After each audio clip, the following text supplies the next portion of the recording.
அனைவருக்கும் வணக்கம். இன்றைக்கி இந்த வீடியோவில் ஒரு சிக்கன் ரெசிபி தாங்க பார்க்க போகிறோம். என்னடா சிக்கன் பச்சை கலரில் இருக்கேன்னு யோசிக்காதீங்க. இது தாங்க இந்த டிஃப்ரெண்ட்டான வெரைட்டி. இன்றைக்கி இந்த டிஃப்ரெண்ட்டான சிக்கன் ரெசிபியை கண்டிப்பாக ட்ரை பண்ணி பாருங்கள். உங்கள் எல்லாருக்கும் ரொம்பவே பிடிக்கும். இந்த க்ரீன் கலர் சிக்கனுக்காக நான் கொத்தமல்லியும் புதினாவும் சேர்த்துருக்கேங்க. இந்த கொத்தமல்லி புதினா தான் முழுக்க முழுக்க இந்த பச்சை கலருக்கு காரணம். ஒரு கையளவு கொத்தமல்லியும் ஒரு கையளவு புதினாவும் தான் சேர்த்துருக்கேன். ஒரு பச்சை மிளகாய், இது எல்லாத்தையும் நல்லா விழுதாட்டம் அரைச்சி எடுத்துகிட்டு வந்துட்டேன். இதுக்காக நான் 200 கிராம் கோழிக்கறி எடுத்துருக்கேங்க. இந்த 200 கிராம் கோழிக்கறியும் ஒரு பாத்திரத்தில் போட்டு இப்போ நான் அரைச்சி வச்ச விழுது கூடவே 2 டீஸ்பூன் அளவுக்கு எலுமிச்சை சாறு, விதைகள் எதாவது இருந்துச்சுன்னா, எலுமிச்சை சாரோட விதை இருந்துச்சுன்னா முழுசாக நீக்கிடுங்க.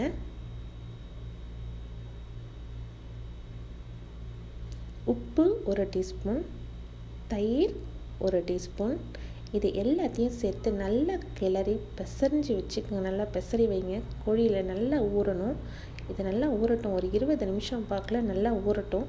அப்போ தான் கறியில் நல்லா உப்பு காரம் எல்லாம் நல்லா இறங்கி நல்ல ஒரு ஃப்ளேவர் இருக்கும். இப்போ கடாயில் 3 டீஸ்பூன் எண்ணெய் ஊற்றிருக்கேன். தாளிக்கிறதுக்காக பட்டை, லவங்கம், 2 ஏலக்காய், கூடவே 2 மீடியம் சைஸ் வெங்காயம் நீல வாக்கில் கட் பண்ணி சேர்த்துருக்கேன். வெங்காயம் நல்லா பொரிஞ்சு கோல்டன் கலரில் வர வரைக்கும் நல்லா வதக்கிங்க. அப்போ தான் நம்ம கறியோட டேஸ்ட் நல்லா வரும். நம்ம வேறு தக்காளி எதுவும் சேர்க்க போகிறதில்ல. ஒன்லி வெங்காயமும் இஞ்சி பூண்டு மட்டும்தான் சேர்க்க போகிறோம். அதனால் இதுக்கு நல்ல ஒரு டேஸ்ட்டு கொடுக்கணுன்றதுக்காக நல்லா வதக்கிக்கோங்க. வெங்காயம் வதங்க தான் நல்ல டேஸ்ட் இருக்கும். இப்போ நல்லா வதங்கிடுச்சு. 2 டீஸ்பூன் இஞ்சி பூண்டு பேஸ்ட்டு, இதையும் நல்லா பச்சை வாசனை போகிற அளவுக்கு நல்லா வதக்கிக்கணும். இப்போ ஊற வச்ச கோழிக்கறி,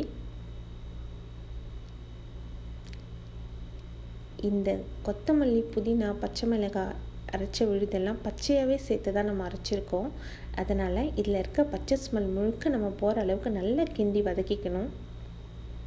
இப்போ காரத்துக்காக மசாலாத்தூள் வகைகள் 1/2 டீஸ்பூன் மிளகாய்த்தூள், 1 டீஸ்பூன் தனியாத்தூள், 1/2 டீஸ்பூன் கரம் மசாலா, இது மட்டும்தான் நம்ம சேர்த்துருக்க மசாலாத்தூள் வகைகள். இதை நல்லா கிண்டி பச்சை வாசனை போகிற அளவுக்கு வதக்கிக்கணும். எந்த தூள் வகைகள் சேர்த்தாலும் அந்த பச்சை வாசனை போகிற அளவுக்கு நல்லா வதக்கிட்டோன்னா நமக்கு அப்படி ஒரு டேஸ்ட் நல்லாயிருக்கும்.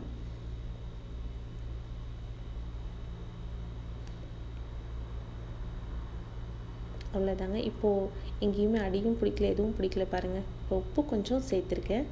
கூடவே தண்ணி ஒரு 150 ml. இது இந்த கறி நல்லா வேகணுன்றதுக்காக நான் சேர்த்துருக்கேன்.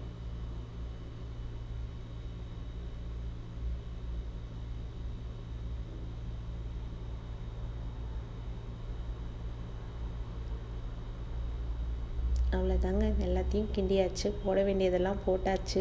எல்லாம் ஆச்சு. இப்போது ஒரு 20 நிமிஷம் வாக்கில் இது கொதிக்கட்டும். கறி நல்லா வேகட்டும். 20 நிமிஷத்துக்கு அப்புறம் பாருங்கள், கறியெல்லாம் நல்லா வெந்துடுச்சு. அந்த தண்ணி அப்படியே இருக்குது. இப்போது இந்த தண்ணி உங்களுக்கு வேணும் அப்படின்னா நீங்கள் இப்படியே சர்வ் பண்ணலாம். இல்லை எனக்கு இப்படி வேண்டாம், இன்னும் கொஞ்சம் நான் ட்ரை பண்ணணும் அப்படின்னா அப்படியே மூடி எடுத்துட்டு ஓப்பன் பண்ணி ஒரு 10 நிமிஷம் நல்லா ஹை ஃப்ளேமில் வச்சு வேக வைங்க. தண்ணி எல்லாம் நல்லா வற்றிடும். நல்லா வற்றிடுச்சு பார்த்தீங்களா?